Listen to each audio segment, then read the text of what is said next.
Sir, आज सच्चाई इस देश में यह है कि सूट पहनने वाला क्राइम से जुर्म से बच जाता है, जेल से बच जाता है। एक खाकी पहनने वाला किसी को करीब से गोली मार सकता है, हथकड़ी पहने हुए मुजरिम को, उसको कुछ नहीं, जवाबदेही नहीं है। सच्चाई हमारे मुल्क में यह है कि इस ऐवान में जिन पर टेररिज्म का चार्ज है वो इस कानून पर वोट डालेंगे कि टेररिज्म क्या है, नहीं है। मैंने वजीर दाखिला का एक स्टेटमेंट सुना था अमित शाह साहब का कि जब गुजरात के होम मिनिस्टर थे तो उन पर जुल्म किया गया, उनको दबाया गया। मगर हम ये समझ रहे थे कि जिस शख्स पर नाइंसाफी हुई है, जो वो क्लेम कर रहे हैं, तो कम से कम वो दूसरों से नाइंसाफी तो नहीं करेंगे। आप क्या कर रहे हैं? अरे ऐसे हजारों लोग हैं जिन पर जुल्म हो रहा है, ना उनके पास दलील है, ना उनके पास वकील है, ना उनके पास आजादी है। तो ये तीन सर मैं आखिर एक लव ये तीनों कवानीन हमारे मुल्क की जमहूरियत के लिए, इन गरीब तबकात के लिए नुकसानदेह साबित होगा। और ये सरकार को मैं चार्ज दे रहा हूं, आप चेक रिपब्लिक में निखिल गुप्ता बैठा है, लेके आओ ना उसको। कुलभूषण यादव पाकिस्तान में बैठा है, लेके आओ ना। कतर में हमारे फौजी बैठे, लेके आओ ना उनको। अरे कहां तुम्हारी देशभक्ति है? अरे निखिल गुप्ता को लाओ, इस कानून में इस्तेमाल करो। मगर वो नहीं बोलेंगे। मैं इस कानून के मुखालिफत में खड़ा हूं जो भारत की जमहूरियत के लिए खतरा बनेगा।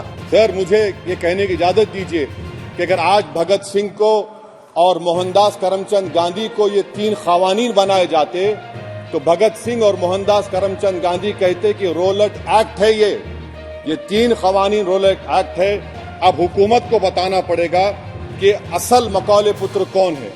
सर, सच्चाई यह है कि इस मुल्क के गरीब, दलित, मुसलमान, आदिवासी, इनके लिए जिंदगी से बड़ी कोई सजा नहीं है। और क्या जुर्म है पता ही नहीं इनको।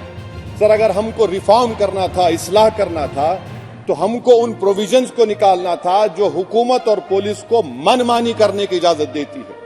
हमको वो प्रोविजंस को निकालना था कि जो मंत्रियों को और पुलिस को ये मौका मिल जाता है लोगों को सालों जेल में रखने का, उन पर कोई जुर्म पर साबित नहीं होता। हमको ये करना चाहिए था कि जो प्रोसिक्यूटर होता है वो फैब्रिकेटेड एविडेंस डालकर ताकतवरों को अपनी ताकत की बुनियाद पर उनको छूट दे देता है। हमने वो काम नहीं किया। आज हमारे वतन अजीज भारत में सबसे ज्यादा अंडर ट्रायल अगर कोई है जेलों में तो मुसलमान, दलित, आदिवासी हैं। सर, इनका कन्विक्शन रेट देख लीजिए आप। एनसीआरबी का डेटा है 2017 से 21 का, 20% अंडर ट्रायल मुसलमान है, 16% कन्विक्शन है और मुसलमानों की आबादी 14.2% है। प्रिवेंटिव डिटेंशन यदि जिसको इस्तेमाल किया जाता है जुडिशियल प्रोसेस को सबवर्ट करने के लिए और फेयर ट्रायल को सबवर्ट करने के लिए, आज भारत की जेलों में 30% डेटेन्यूज मुसलमान है। उत्तर प्रदेश में 2017 में 33% मुसलमान डेटेन्यूज थे। आज 83.9% उत्तर प्रदेश की जेलों में मुसलमान डेटेन्यूज है। सर, एक और मिसाल दे रहा हूं, CSDS की रिपोर्ट है, थिंक टैंक है बहुत बड़ा, जो कहता है कि they have found substantial prejudice against Muslim the police force. Bihar, Maharashtra, Uttarakhand, Jharkhand, 2/3 of the surveyed police personnel believe that Muslims were more inclined to violence than members of the communities. ये empirical evidence है। इसी रिपोर्ट में कहा गया कि 35% जिन police के अहदेदारों का सर्वे किया गया उन्होंने मॉब वायलेंस को नेचुरल करार दिया, खास तौर से उन केसों में जहां पर काउ स्लॉटर होता है। CJPAP का इन्वेस्टिगेशन रिपोर्ट है सर कि कोविड-19 के दौरान जिन लोगों 25% मुसलमानों का अरेस्ट किया गया था, ये बायसनेस नहीं है तो क्या है? मध्य प्रदेश में मुसलमान 7% के करीब है और 21% मुसलमानों का नाम सर FIR में डाल दिया गया था। सर, प्रोजेक्ट 39 ने, नेशनल लॉ यूनिवर्सिटी ने उन लोगों का सर्वे किया जिन पर सजाए मौत दी गई। हैरत अंगेज बात यह है कि सर 76% बैकवर्ड क्लास, दलित और रिलीजियस माइनॉरिटी से ताल्लुक था। कितने दलित और STs डेथ रो पर हैं सर? महाराष्ट्र में 50%। कितने मध्य प्रदेश में है सजाए मौत के? 36% दलित और आदिवासी। कर्नाटका में 36%, बिहार में 31%, झारखंड में 30%, गुजरात में 19 लोग जो सजाए मौत के इंतजार में हैं, 15 मुसलमान हैं। केरल में 60% जो सजाए मौत के मुल्जिम है रिलीजियस माइनॉरिटीज है। सर, आखिर इस देश में कब तक ये चलता रहेगा कि अनस्पोकन रिजर्वेशन उन लोगों के लिए उनके पास पूरा पॉलिटिकल पावर है और एक अनस्पोकन रिजर्वेशन है दलित मुसलमान आदिवासियों के, इनको जेल में रहना पड़ता है। कि आखिर ये कैसे मुमकिन है सर कि आलाजात के जो अक्सरियती तबके के लोग हैं उनके पास सियासी ताकत है, माशी ताकत है, सोशल ताकत है, और मुसलमान और दलित आदिवासी जेलों में पड़े रहते हैं। अरे अगर आप 3 कानून लाकर इस्लाह कर रहे हैं तो कौन सा इस्लाह है? आप तो ताकतवरों का रिफॉर्म कर रहे हैं, गरीबों को इससे क्या फायदा हो रहा है? तो जैसा अंग्रेजी में कहा गया था कि the cure is dangerous than the disease. Sir अब आप आ जाइए BNSS पर, क्लॉज 187 डिटेंशन का पीरियड देख लीजिए सर 187(3) में, यानी 15 दिन से ज्यादा आपको मुश्किल है प्रेजेंटली। अब आपने प्रोविजन दे दिया कि 90 दिन तक आप कभी भी 5 दिन का, 6 दिन का, 10 दिन का, यानी 90 दिन तक किसी को बेल नहीं मिलेगी।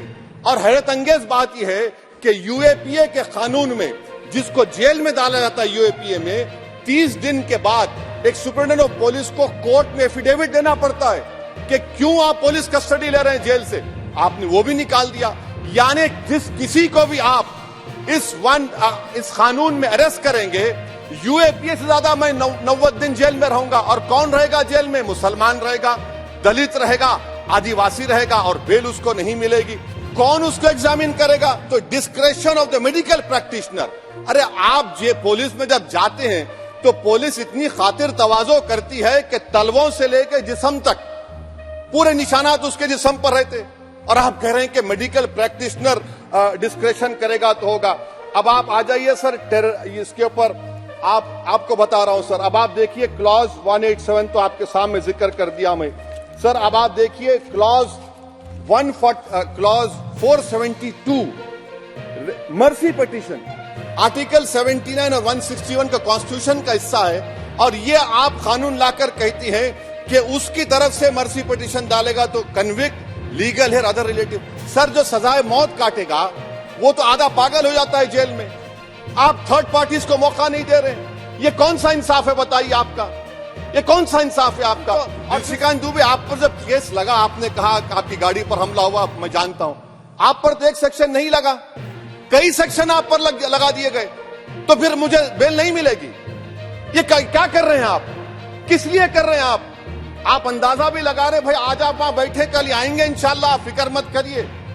पावर इटर्नल नहीं होता, ये तो कुदरत का निजाम है कि जो गंदगी करता है तो उनके लिए किसी और को मौका मिलता है। मगर आपको आना पड़ेगा एक दिन, आप ये गंदगी कर रहे हैं। और चार्जशीट में कई आते हैं, यानी जब हम पर केस बुक होता है सर तो फूल का गुलदस्ता आता है, हर सेक्शन होता है उसमें, तो मुझे बेल नहीं मिलेगी। BNS का टेररिज्म सर, ये बड़ा ही डेंजरस आपने खतरनाक आपने काम किया है। इससे दहशतगर्दी का मुकाबला नहीं होगा, सिविल लिबर्टीज खतरे में पड़ जाएंगे। और सबसे बड़ी बात तो यह है सर, इसमें आपने नोटिफाई करेंगे किसी को टेररिस्ट, कोर्ट क्यों नहीं करेगा? पुलिस वाला कैसे करेगा मुझे टेररिस्ट नोटिफाई? किसी ऑर्गेनाइजेशन को टेररिस्ट घोषित कर देंगे। तो ये खुद सेपरेशन ऑफ पावर्स का वायलेशन है, जुडिशियल इंडिपेंडेंस का वायलेशन है, और इंदिरा गांधी वर्सेस राजनारायण केस का वायलेशन है। तो ये मोदी सरकार जुडिशरी के पावर्स को छीनकर खुद जज, जूरी, एग्जीक्यूशन बन रही है। किसी शायर ने बड़ा अच्छा कहा था सर, वही कातिल, वही मुखबिर, वही मुंसिफ ठहरे। सर मैंडेटरी वीडियो रिकॉर्डिंग आपने कहा कि जिस जगह पर इस प्लेस पर सर्च होता है वीडियो रिकॉर्डिंग की, मैं ये कहता हूं कि जब मेरा अरेस्ट होगा वीडियो रिकॉर्डिंग करिए। क्यों नहीं करते आप? जब मेरे घर पर पुलिस आती है वीडियो रिकॉर्डिंग करिए, जो मैं पुलिस को देता हूं उसकी वीडियो रिकॉर्डिंग करिए। विटनेस स्टेटमेंट होगा क्लॉज 183 में, उसका वीडियो रिकॉर्डिंग करिए। क्यों नहीं आप पैसे देते कि हर पुलिस वाले के जिस्म पर एक वीडियो रिकॉर्डर हो, और एक्यूज को मिलना चाहिए, आप नहीं मिलता एक्यूज को। अगर एक्यूज को कागज नहीं मिलता है, हम सब जेल में गए, मैं कई मर्तबा जेल में गया हूं, ससुराल में इतना नहीं गया जितना जेल को जाने का मुझे मौका मिला, चाहे कांग्रेस की, तेलुगु देशम की हुकूमत रही है सर, कुछ लोग। मगर आपने क्या किया? होशियारी देखिए, बर्बाद करने का कहानी। 193(9) डाल दिया आपने, क्या ने prescribes a 90-day time limit for further investigation. What will happen when supplementary chargesheet are put? Will the accused be acquitted? क्या मुझे छोड़ देंगे आप? क्या कोई time like this is a dead letter. यानी आप तो पूरे का पूरा सिविल राइट्स, लिबर्टीज बोलिए सब छीन ले रहे। लिंचिंग कब हो सकता है? जब आप ये बताएंगे कि ये पर्सनल बिलीफ पर मारा गया, किसी को जेंडर पर मारा गया, कास्ट पर मारा गया, सर आप तो एक्यूज को तो मौका दे रहे छोड़ने के लिए, आप तो एक्यूज को मौका दे रहे। अच्छा, पर्सनल बिलीफ में रिलीजन क्यों नहीं लिखते भैया आप देखिए कि पेटी केसेस में when the occasion is past, इसका मतलब क्या है? व्हेन द ओकेजन होगा क्या सर? अब आप हम चुनाव लड़ते तो जो हमारा जो पार्टी अपोजिंग रहती वो कहती कि अब इनके 25 लोगों को 50 लोगों को गिरफ्तार कर लो, गिरफ्तार कर लेते मेरे बूथ के एजेंट्स को, और बोल रहे व्हेन, उसमें आप लिख रहे क्या है? When the occasion is past, माने पास हो जाएगा पोलिंग के 5 बजे छोड़ देंगे। अरे आप अपना ही हाथ काट रहे हैं अपने आप, याद रखिए। आज आप मुस्कुरा रहे हैं, कल यहां पर बैठेंगे तो और कर दे का काम आपके ऊपर। अच्छा, रेप सर, रेप क्या? रेप सिर्फ महिलाओं का होता है, मर्दों का रेप नहीं होता है क्या? आपका प्रोविजन नहीं है क्या? स्टॉकिंग नहीं होती है मर्दों की? अच्छा, जस्ट होता है सर, आप हंस रहे हैं, होता है, होता है। आपकी हंसी इस बात का इकरार है कि आप जानते हैं किसका हुआ है। क्लॉज 69 लव जिहाद आ गया, देखिए सर, क्लॉज 6 लव जिहाद आ गया, उसमें बियॉन्ड रीजनेबल डाउट प्रूव ही नहीं कर पाएंगे आप। अब उसमें क्या बताना पड़ेगा? सप्रेसिंग आइडेंटिटी, यानी अगर कोई महिला मोनू मानेसर चोमू चंडीगढ़ से इश्क करती है, बाद में उसको मालूम होता है कि वो मानेसर का नहीं है, चंडीगढ़ का नहीं है, तो क्या क्लॉज 69 एक्शन में आएगा? आप बताइए कि अच्छा, अगर कोई ये कहेगा कि मेरा नाम कुछ नाम है, कई कुछ नाम होता है जो कॉमन नाम होता है मुसलमानों में, दीगर मज़ाहिब, तो क्या वो सेक्शन अप्लाई होगा? ये क्या आप कर रहे हैं? अच्छा, आपने अडल्ट्री को निकाल दिया, आपने होमोसेक्सुअलिटी को निकाल दिया, तो ये कंसेंशुअल सेक्सुअल रिलेशन जो भी 18-20 साल के ऊपर के लोगों में करते हैं, मैं इसका खिलाफ जरूर हूं मजहबी एतबार से, मगर आप क्यों उनकी ऑटोनॉमी को रोकना चाहते हैं? वेग है, यानी जो कोई भी पत्रकार इन्वेस्टिगेटिव जर्नलिज्म लिखेगा आप उसको इस्तेमाल कर लेंगे और जेल की सलाखों में उसको डालकर आप सड़ा देंगे। उत्तर प्रदेश में यूपी गैंगस्टर एक्ट में एक चार्जशीट में गैंगस्टर एक्ट लगता। सर आप बताइए फिर यूएपीए का क्या होगा, पीएमएलए का क्या होगा, महाराष्ट्र मको का क्या होगा, गुजरात के कोका का क्या होगा? आप ये सब कानून रख रहे हैं और एक पुलिस वाले को आप ये तमाम कानून की इजाजत देंगे? याद रखिए, जिंदगियां बर्बाद करने का काम आप कर रहे हैं और सबसे बड़ा इसका नुकसान होगा। किसका नुकसान होगा? दलितों का, मुसलमानों का, आदिवासियों का। और वो पॉलिटिकल पार्टीज जो कल आज सत्ता में है, कल नहीं रहेंगे, वो बदले की भावना से काम करते हैं। सर मुझे पुलिस ने पीटा सर, 1999 22 दिसंबर को मेरे सर पर 20 टाके लगे, पीठ से लेकर पैर तक मारा गया। आपको मालूम सर क्या हुआ? तेलुगु देशम की सरकार थी, उन्होंने उन दोनों पुलिस वालों को जिन्होंने मुझे मारा था उनको आईपीएस कन्फर कर दिया। करीब करीब 150 साल पुराने 3 कानून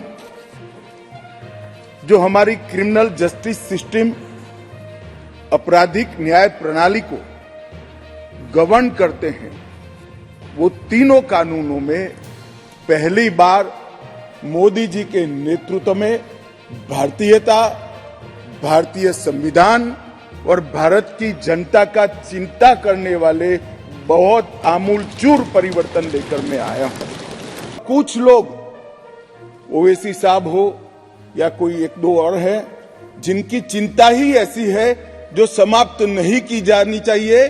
चिंता उनकी ये कानून से बड़ी है, वो बहुत उचित हुआ, इसलिए ऐसी चिंता का मेरे पास कोई समाधान नहीं है।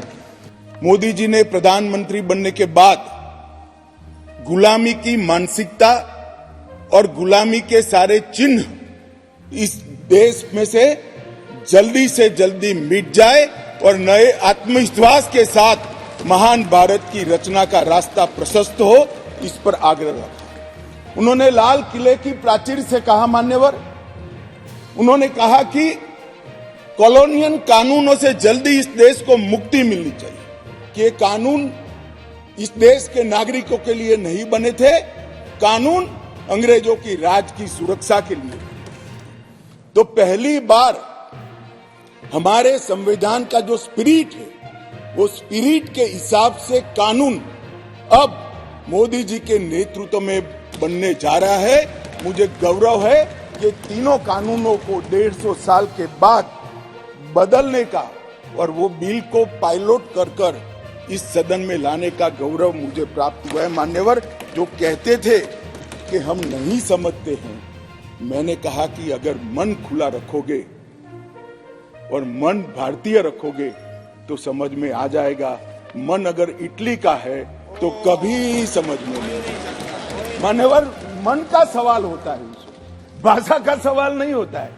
मन अगर यहाँ का है तो तुरंत समझ में आ जाता है, मन अगर यहाँ का नहीं है तो कभी समझ में नहीं आता। मान्यवर, कानून में आज इस सदन के सभी सभासदों को गारंटी देना चाहता हूं कि आने वाले 100 साल के टेक्निकल इनोवेशन जितने भी होंगे, इसकी कल्पना कर कर हमारी न्यायिक पद्धति को इससे सुसज्ज करने के लिए सारे प्रोविजन इसी कानून के अंदर कर दिए गए हैं और सारी टेक्नोलॉजी का उपयोग कर कर जल्दी न्याय बने, इसके लिए भी हम आगे बढ़ रहे हैं। मॉब लिंचिंग घृणित अपराध है और उसको हम नए कानून में फांसी की सजा का प्रावधान कर कर इंक्लूड कर रहे हैं। मगर अब मैं आपको पूछना चाहता हूं, आपने भी इस देश में 70 साल में 58 साल शासन किया है, आपने मॉब लिंचिंग को भला अब तक क्यों नहीं लाए थे? हम तो जब बदलाव किए तब लाए। मॉब लिंचिंग शब्द का उपयोग हमें गाली बोलने के लिए तो खूब किया, मगर जब सत्ता में आए तब भूल गए। इस प्रकार के व्यवहार को जनता जानती है, इसीलिए उस ओर बैठे हो और उस ओर से भी सदन के बाहर बैठे हो। हमने कहा था हम धारा 370 और 35 से हटा देंगे, हट गई।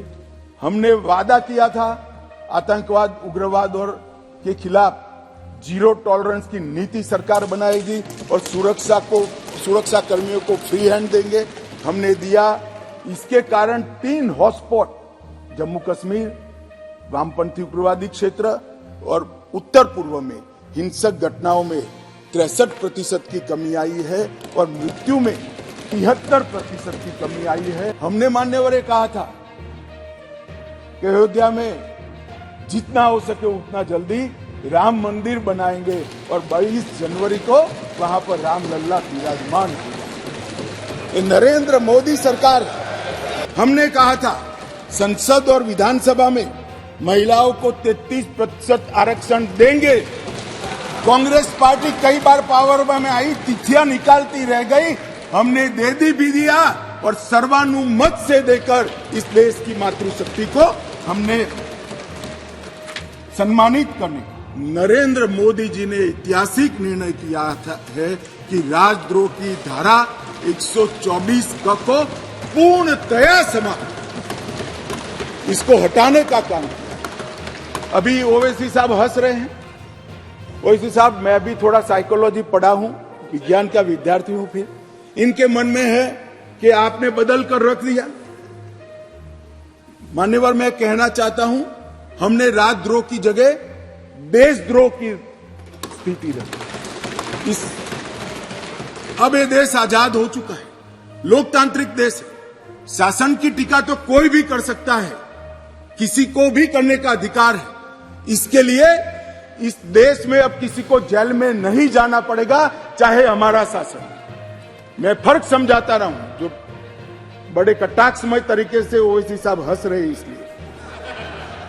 मगर इस देश के खिलाफ कोई बोल नहीं सकता, इस देश के हितों को कोई नुकसान कर नहीं सकता।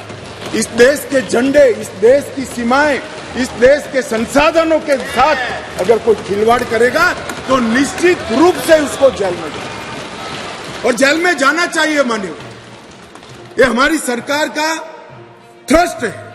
इस देश की सुरक्षा किसी भी की सुरक्षा से सबसे ऊपर होनी चाहिए, सुप्रीम होनी चाहिए, सबसे पहले राष्ट्रपति। मेरी बात ध्यान से सभी सदस्य सुनिए। अंग्रेजों ने बनाए हुए कानून में लिखा था 124C सरकार के खिलाफ की गई बात।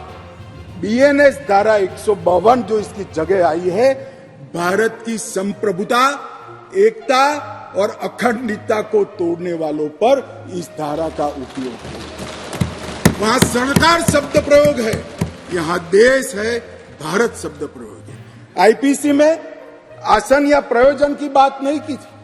किस उद्देश्य से आप बोलते हैं, किस उद्देश्य से करते हैं, इसकी बात ही नहीं की। करना ही काफी है।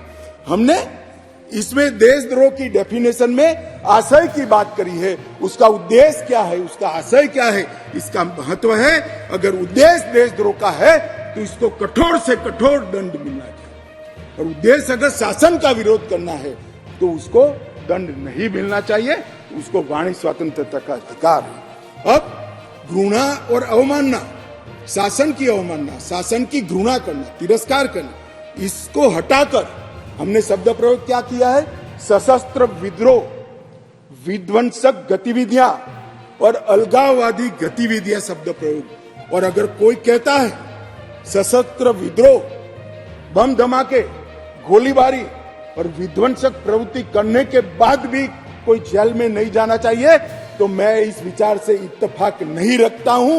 ये जेल में जाने ही चाहिए, सजा होनी ही चाहिए। इस देश में किसी को यह अधिकार नहीं है। मान्यवर, मैं इसलिए कहता हूं कि कुछ लोग ये नए इनिशिएटिव को अपना कलर देने का प्रयास कर रहे हैं, मगर आपका कलर, आपकी सोच, आपके विचार, आपकी नजर आपको मुबारक हो। हम तो संविधान की स्पिरिट को लेकर आगे चलने वाले लोग हैं। देश के खिलाफ जो कुछ करेगा उसको जरूर सजा होगी, ऐसा कानून में होना चाहिए। कि हजारों स्वतंत्र सेनानी जो राजद्रोह की कलम के तहत अपने जीवन के सुवर्ण काल जेल में काटे, देश को आजादी दिलाने के लिए, अंग्रेजों को देश में निकालने के लिए, आज नरेंद्र मोदी सरकार के इनिशिएटिव से इनके आत्मा को एक प्रकार से जरूर संतुष्टि मिलेगी कि आजाद भारत में आज ये अन्यायी प्रोविजन को मान्यवर एक नया चैप्टर महिला और बच्चे के प्रति अपराध हमने ऐड किया है। इस विधेयक में 18 वर्ष से कम उम्र की महिला के बलात्कार से संबंधित प्रोविजन में हम बदलाव कर रहे हैं। मौजूदा बलात्कार का प्रोविजन रीनंबरिंग तो हुआ है तथा नाबालिग महिलाओं के सामूहिक बलात्कार को पॉक्सो के साथ सुसंगत बना देता है, क्योंकि कुछ प्रोविजन ऐसे थे जो पॉक्सो में ज्यादा हार्ड थे, जिनको फेवर करनी थी वहां पुलिस स्टेशन में पॉक्सो अप्लाई नहीं किया जा सकता। अब पॉक्सो अप्लाई करे न करे, बलात्कार करने मात्र से पॉक्सो की सभी धाराएं ये न्याय संहिता के माध्यम से लागू हो जाएगी और उनको सजा। आयु का अधिकार आधारित वर्गीकरण ठीक नहीं था। क्रमशः 18, 16 और 12 वर्ष की उम्र के नाबालिगों के बलात्कार के लिए हमने अलग अलग सजा का निर्धारण किया है।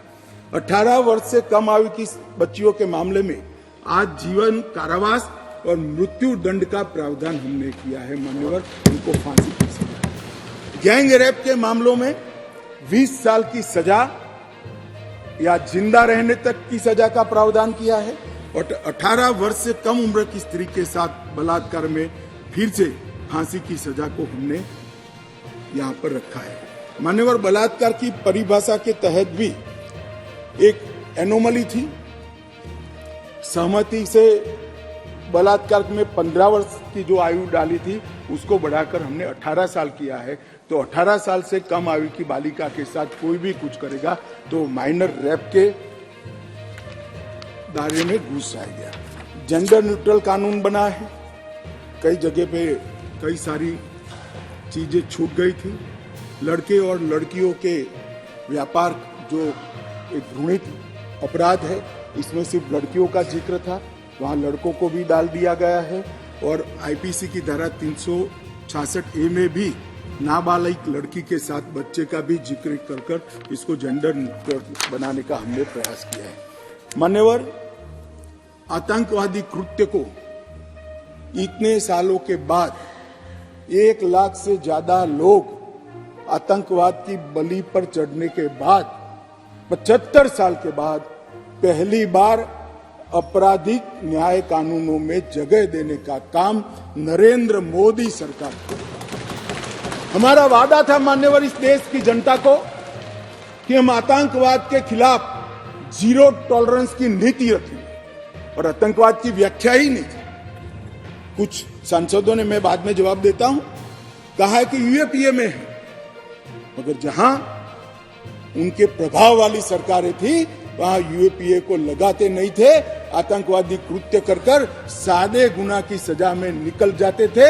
अब हमने ये मूल कानून के अंदर ही आतंकवाद का जिक्र कर कर ऐसे लोगों को जेल के बाहर आने का रास्ता लगभग असंभव कर दिया। मुझे मालूम है कुछ लोगों को बड़ी तकलीफ हुई, बताया भी है, मैंने भाषण पढ़े, मुझे तो आश्चर्य हो रहा है।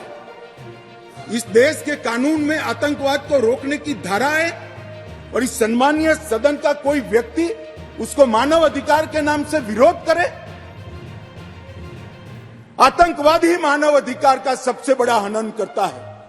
जो आतंकवाद फैलाता है, आतंकवादी कृत्य करता है, जिसका जो विक्टिम होता है, इसके मानव का अधिकार का हनन आतंकवादी कृत्य करने वाला व्यक्ति करता है और उसको कठोर से कठोर सजा मिलती है। और मैं तो आश्चर्यचकित, मैं यहां बैठा होता तो टोकता भी, रोकता भी, प्रयास भी करता कि इसको सदन के रिकॉर्ड का हिस्सा न बनने दिया। आप एक्सपोज हो रहे हैं, अगर मैं था नहीं, मैंने पढ़ा, इसका बचाव करते हैं। किस जमाने में जी रहे? अंग्रेजों का शासन नहीं है, कांग्रेस का शासन नहीं है, ये भारतीय जनता पार्टी और नरेंद्र मोदी का शासन। यहां पर आतंकवाद को बचाने की कोई दलीलें काम में नहीं ली जाएगी, परंतु इसके दुरुपयोग न हो इसके लिए इसकी व्याख्या भी हमने बड़ी स्पष्ट की है। इसकी व्याख्या की है, क्या की है? जो कोई भारत की एकता, अखंडता, संप्रभुता, सुरक्षा और आर्थिक सुरक्षा की प्रभुता को खतरे में डालता है और किसी भी वर्ग में आतंक फैलाने का प्रयास करता है इधर और साइड से, उसको आतंकवादी घटना कहा जाएगा। उसका विवरण दिया है। डायनामाइट, विस्फोटक पदार्थ, जहरीले गैस, न्यूक्लियर का उपयोग, ऐसी घटनाओं में जब कोई भी मृत्यु होती है तो घटना करने वाला आतंकवादी कृत्य में लिप्त माना जाएगा। अब इसमें कहां दुरुपयोग की गुंजाइश है? मगर मन में एक भय पड़ा है, मन में वो भय से ये विरोध जन्म लेता है और मैं तो मानता हूं ये भय तो रहना ही चाहिए, रहना ही चाहिए, रहना ही। जो आतंकवादी कृत्य करते हैं उनके प्रति कोई दया भाव नहीं होना चाहिए, कठोर से कठोर इनके लिए कानून का प्रावधान होना चाहिए। और ये नरेंद्र मोदी सरकार का उचित ही निर्णय है कि आतंकवाद के लिए ये कानून में हमने जगह दी है। इसके बाद भारत सरकार, किसी राज्य सरकार, विदेश की सरकार, अंतर्राष्ट्रीय सरकारी संगठन के सुरक्षा को बाधित करने वाले कृत्य भी आतंकवादी माने जाएंगे। माने और मैं नहीं मानता इसमें कहीं पर भी कोई गुंजाइश बची है कि इसका दुरुपयोग हो। और मैं सदन को आश्वस्त करना चाहता, कानून तो लिखी हुई चीज है, इसका अमल करते वक्त अगर कोई इसका दुरुपयोग करता है, जहां तक हमारी सरकार का सवाल है साहब, हम उसको रोकेंगे भी और उसको नश्यत भी करेंगे, सजा भी देंगे। और सबसे ऊपर कोर्ट है। अगर किसके ग्रीवेंसेस थे तो ये आतंकवाद को रोकने का प्रोविजन भी कोर्ट के ऊपर तो नहीं है। धारा लगते ही कोर्ट इसकी मीमांसा करेगी, मगर इसके डर से आतंकवाद को ही न रोका जाए, मैं इस बात से सहमत नहीं हो सकता। मान्यवर, मैं सदन से अपील करना चाहता हूं कि इस धारा को जो मोदी सरकार लेकर आई है, आपका समर्थन चाहिए, आशीर्वाद चाहिए और जीरो टॉलरेंस का एक संदेश इस सदन से जाना चाहिए। ये कानून पारित होने के बाद कश्मीर से कन्याकुमारी और द्वारिका से लेकर आसाम तक सभी देश में एक ही प्रकार की न्याय प्रणाली होगी और न्याय प्रणाली का में समानता इसी कानून के माध्यम से आएगी। मान्यवर, इसमें डायरेक्टर ऑफ प्रोसिक्यूशन का एक्सटेंशन और उसका महत्व और उसको कंपलसरी करने का काम किया है, क्योंकि न्याय प्रणालिका में किसी निर्दोष को अन्याय हो जाए या तो किसी विक्टिम को न्याय न मिले, दोनों किस्सों में हमारी त्रिस्तरीय न्यायिक व्यवस्था है, उसमें अपील का बड़ा महत्व है। आज अपील का निर्णय वो ही लोग करते हैं जो वो गलती जो हुई है, मानो विक्टिम को लगता है कि मेरे साथ न्याय नहीं हुआ है, तो वो ही निर्णय करते हैं अपील करनी या नहीं करनी जिसने ये गलती की है। अब एक स्वतंत्र डायरेक्टर ऑफ प्रोसिक्यूशन हर जिले में भी बनेगा, राज्य स्तर पे भी बनेगा, जो पारदर्शिता के साथ एक केस में अपील करने लायक है या नहीं है उसका निर्णय करेगा। उसमें पुलिस का और प्रोसिक्यूटर का केवल और केवल अभिप्राय होगा, निर्णय एक तटस्थ प्रणाली का होगा जिसको डायरेक्टर ऑफ प्रोसिक्यूशन के नाम से यहाँ इंट्रोड्यूस किया गया है। पुलिस की अकाउंटेबिलिटी कई सारे मामलों में तय की है, जैसे इस देश की अदालतों में हेबियस ढेर सारी होती है, परिवारजन जाते हैं, हमारे सगा संबंधी कहाँ है हमें मालूम ही नहीं है, पुलिस कहती है हमारे पास नहीं है। अब तय कर दिया है गिरफ्तार व्यक्तियों की सूचना अनिवार्य रूप से हर पुलिस स्टेशन पर रखनी पड़ेगी और एक पुलिस अधिकारी को इसके लिए जिम्मेदार करना पड़ेगा। मान्यवर, इस तरह से मैं आगे बाद में बताऊंगा, परंतु ढेर सारी चीजों को हमने पुलिस की अकाउंटेबिलिटी फिक्स करने का भी इस कानून के माध्यम से काम किया है। विक्टिम को, जो फरियादी है, उसको 90 दिनों में जांच की प्रगति के बारे में इंफॉर्मेशन देने की जिम्मेदारी पुलिस की गई है। एफआईआर, गवाहों के बयान और पुलिस की रिपोर्ट, ये सभी को कंपलसरी कॉपी देने का प्रोविजन इसके अंदर कर दिया गया है। और जांच और मुकदमे के विभिन्न चरणों की पीड़ित अथवा उसके परिवारजनों को जानकारी प्रदान करने के लिए भी हमने ढेर सारे प्रोविजन मान्यवर किए हैं, जिससे मैं मानता हूं कि पुलिस की अकाउंटेबिलिटी फिक्स होगी और विक्टिम को न्याय मिलने की शुरुआत होगी। मान्यवर, संगठित अपराध की भी पहली बार व्याख्या की गई है। कई राज्य और राज्यतर गैंगे संगठित अपराध करती हैं, इसके लिए कोई विशेष कानून नहीं था। इसके अंदर हमने साइबर अपराध को, आर्थिक अपराध को, भूमि हत्याना को, हथियारों की व्यापार को, डकैती को और मानव लोगों की तस्करी करने व्यक्तियों की मानव तस्करी में, ये सभी को इसके अंदर रखा है। आर्थिक अपराध की भी हमने व्याख्या की है।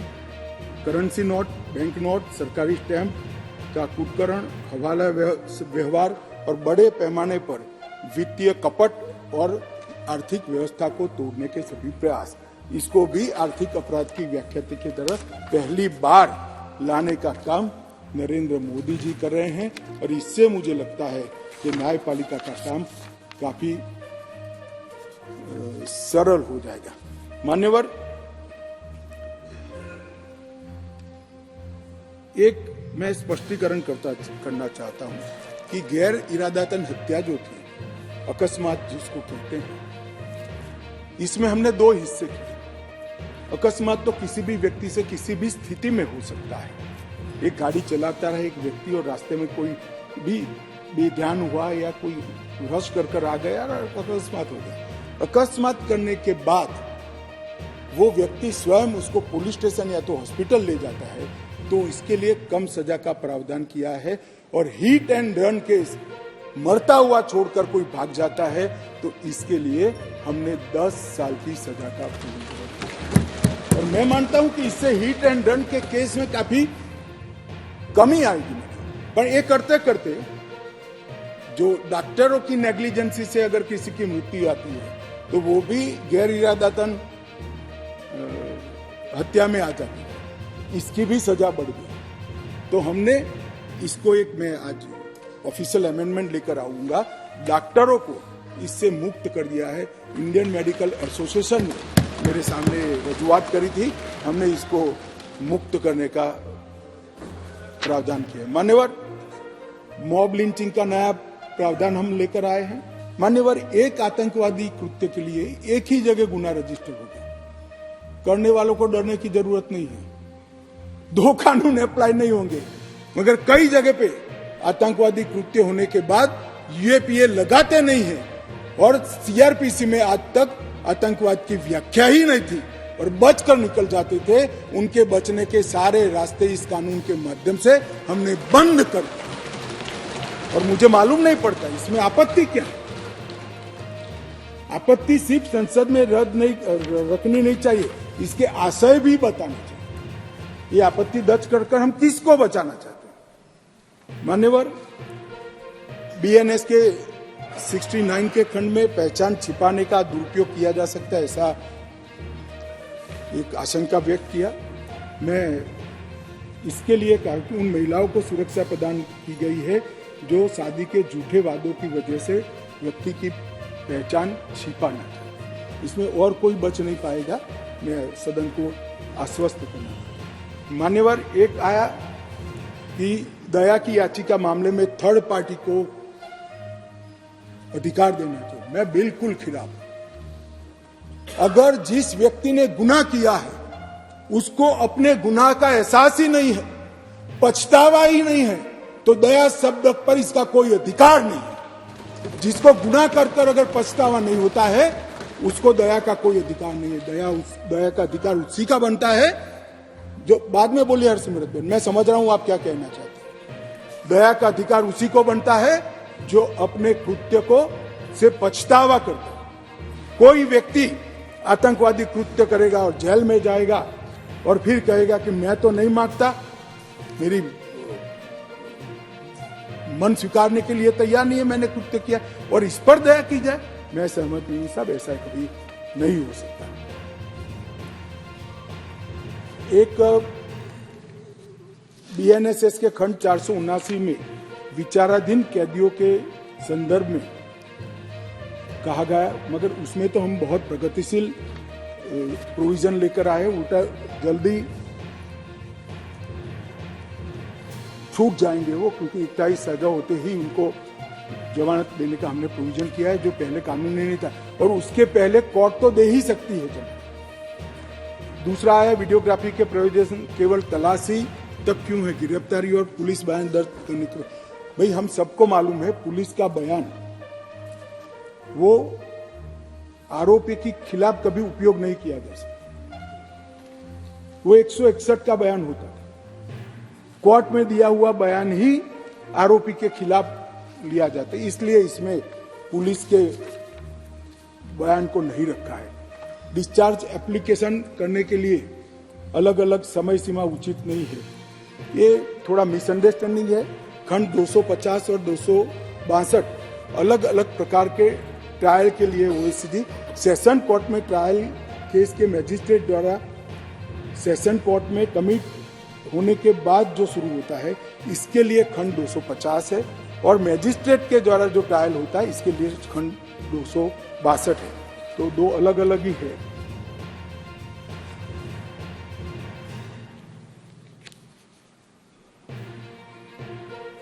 एक माननीय सदस्य ओवैसी जी ने कहा था क्लॉज 187 में हिरासत की अवधि को पूरे डिटेंशन पीरियड तक बढ़ाया गया है, जो यूएपीए से अधिक सख्त है। थोड़ा मिसअंडरस्टैंडिंग है। टोटल कस्टडी 15 डेज की ही होगी, मगर पहले 7 दिन पुलिस पूछताछ करती है, कोई अस्पताल में जाकर जमा हो गया तो 15 दिन समाप्त हो गए। हमने ये प्रोविजन किया है कि 7 दिन की कस्टडी होगी, आप अस्पताल में कर ले, कोई बात नहीं, अच्छा हो जाओ। अच्छा होने के बाद वो 8 दिन के लिए तो फिर आना ही पड़ेगा। तो टोटल कस्टडी को तो हमने 15 दिन का ही रखा है, और मीनवाइल कोर्ट जमानत भी दे सकती है, प्रोविजन को भी हमने रखा है। तो इसकी जमानत पर भी असर नहीं होगी और तो कुल दिन भी नहीं बढ़ेगी। डी के बासु मामले में दिए गए निर्देशों को शामिल नहीं किया है। हमने भारतीय नागरिक सुरक्षा संहिता में खंड 37 में बदलाव ही कर दिया है, और हर जिले और हर थाने में एक अधिकारी को हमने नामित किया है, जिससे कस्टडी का ब्यौरा देना पड़ेगा। किसी नियंत्रण और संतुलन के बिना पुलिस की शक्तियों को बढ़ा रहे, ऐसा नहीं है। मैंने आगे बताया है कि कई जगह पे पुलिस की शक्तियों को कर्टेल भी किया गया है, कई जगह पे उस पर वॉच रखने की भी व्यवस्था मान्यवर हमने की है। इसके साथ साथ मॉब लिंचिंग के लिए भी कहा गया है, मगर इसमें सब प्रकार के गुनाह को 5 से ज्यादा लोग इकट्ठा होकर अगर किसी की हत्या या उसको घायल करने का काम करते हैं, उसको हर प्रकार के गुनाह को इसके अंदर शामिल किया जाए। राजद्रोह का तो मैंने जवाब दे ही दिया है मान्यवर। इसके बाद भर्तृहरि मेहताब जी ने 2-3 प्रोविजन किए थे, मगर क्लॉज 152 और संगठित अपराध 111 और ये दोनों को जब बिल फिर से पेश किया गया, इसमें बदलाव कर ही आपके सुझाव बिल के बदलाव में हमने समाहित किया गया है।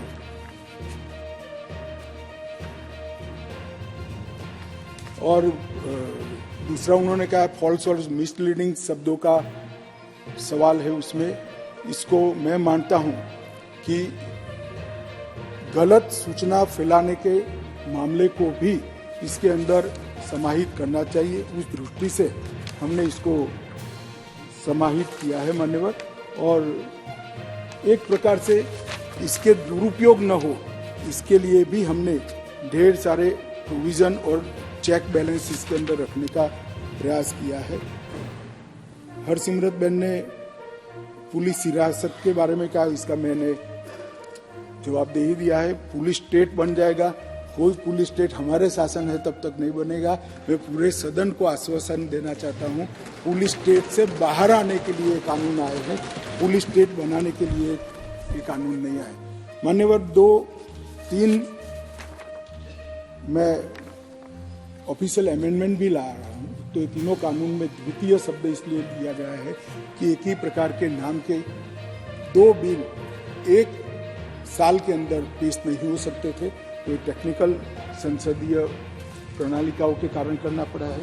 और दूसरा मैंने जो कहा कि डॉक्टर को गैर विवेचन हत्या में कम सजा के लिए हमने प्रोविजन किया है।